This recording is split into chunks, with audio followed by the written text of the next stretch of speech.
বিসমিল্লাহির রহমানির রহিম। আসসালামু আলাইকুম ওয়া রাহমাতুল্লাহি ওয়া বারাকাতুহু। আপনাদের মাঝে আমি ছোট্ট একটি ভিডিও উপস্থাপন করব। এই ভিডিওটির মাধ্যমে আপনাদের কিছু তথ্য দেওয়ার চেষ্টা করব ইনশাআল্লাহ। আপনারা ধৈর্য সহকারে দেখবেন। তা আমার আব্বা এই যে আমাদের এই জমির কাঠ কচুগুলা উত্তোলন করছে। এইখানে কতগুলা কচু আছে সেগুলা উনি ইয়ে করতেছে। আমরা এখানে পরিষ্কার করছিলাম, এই যে যেখানে পরিষ্কার করে ময়লাগুলো এখানে রাখছি। তা আমরা এই যে সকাল হলে আমরা এই যে ধান কাটি, আমাদের এই যে ধান লাগাইছিলাম, ধান কাটছিলাম, কাটার পরে যে মনে করেন 11টা 12টার দিক দিয়ে যায় লতি তুলছি, লতি তোলার পরে এগুলো করছি। তা এখানে কতগুলো ইয়ে হয় আপনারা অবশ্যই দেখবেন। আর হচ্ছে আব্বা, তা আপনি যে প্রতিদিন এই ইয়েগুলা কচুগুলা উত্তোলন করেন, এটা আপনি কিভাবে বিক্রি করেন? নিজে হাতে না পাইকারি দেন? মূলত এটি আমি প্রতিদিন ওই যদি আমার মন মতো হয় তা আমি দাম মতন হয় তাহলে আমি পাইকারি দিই, আর না হলে আমি হাতে বিক্রি করি।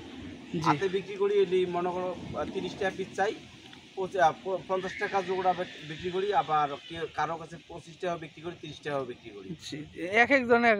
আর আমাদের এই যে লতিরাজ বাড়ি একের যে ইয়েটা দেখেন, এক একটা করে কাঠ, অনেকে বলে যে কাঠ হয় না, দেখেন কত বড় কাঠ, দেখতেই পারতেছেন এক একটা করে কাঠের সাইজ দেখেন। এই দেখেন প্রত্যেকটা কাঠ।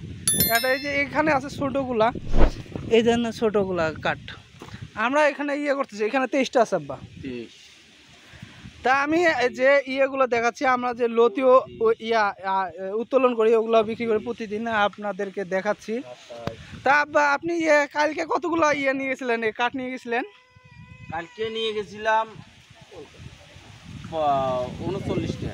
39টা। তার আগের দিন কতগুলো নিয়েছিলেন? তার আগে মানে 49টা মতো। 49টা। মনে করেন এভারেজে প্রতিদিন 50টা 40টার মধ্যে নিয়ে যাচ্ছেন আর কি প্রতিদিন। তা আপনাদেরকে দেখাই আমাদের এই যে লতি কীরকম উত্তোলন করছি, এগুলো আপনাদেরকে দেখাচ্ছি। এগুলো আমার বাসার মধ্যে মহিলাদের দিয়ে পরিষ্কার করি, মানে পরিষ্কার করে এগুলাই আবার প্রসেস করব। এই দেখেন আমাদের লতিগুলোর কালারগুলো দেখতে পারতেছেন। এই যে লতি সাইজ আমরা বিভিন্ন সাইজের করছি, এগুলো বেশি বড় হয়েছে। এটা যে আমরা একটা নতুন জমি কিনছিলাম, যে মানে ক্ষেতটা কিনছিলাম, ওই জমির লতিগুলা 2 লাইনের লতি। এটা এখানে 2 লাইনের লতি, দেখেন কি পরিমাণে লতি আসছে।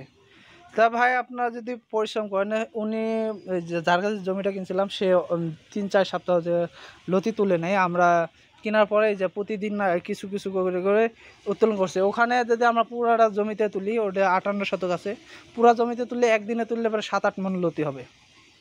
বুঝতে পারছেন যে পরিমাণের লতি।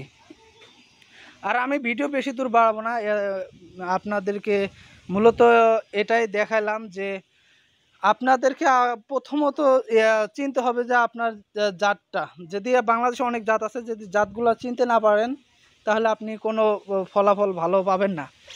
আর একটা কথা হচ্ছে ভাই, আপনি অবশ্যই পরিশ্রমী হতে হবে কচুর চাষ করতে হলে। আমরা দেখেন আমি আমার আব্বাই সবসময় পরিশ্রম করি, আর পরিশ্রমের জন্য আমরা এরকম এই টাকাটা আর্নিং করতে পারতেছি। প্রতিদিন মনে করেন 1500-1600, কালকেও প্রায় 1300 টাকা বিক্রি করে আসছে।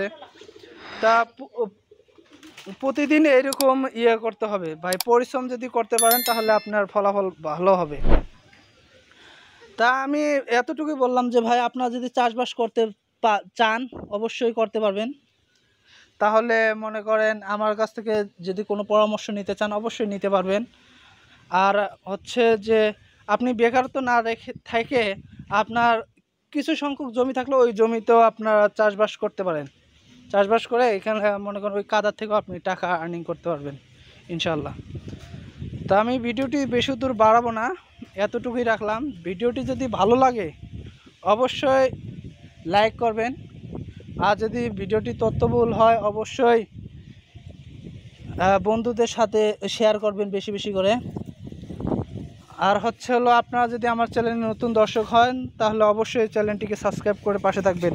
তারপর ওগুলো আরও 2টা নিয়ে আসলেন যে, এই 2টা দিয়ে 15টা সই করি। এখানে এখানে কয়টা হয়েছে?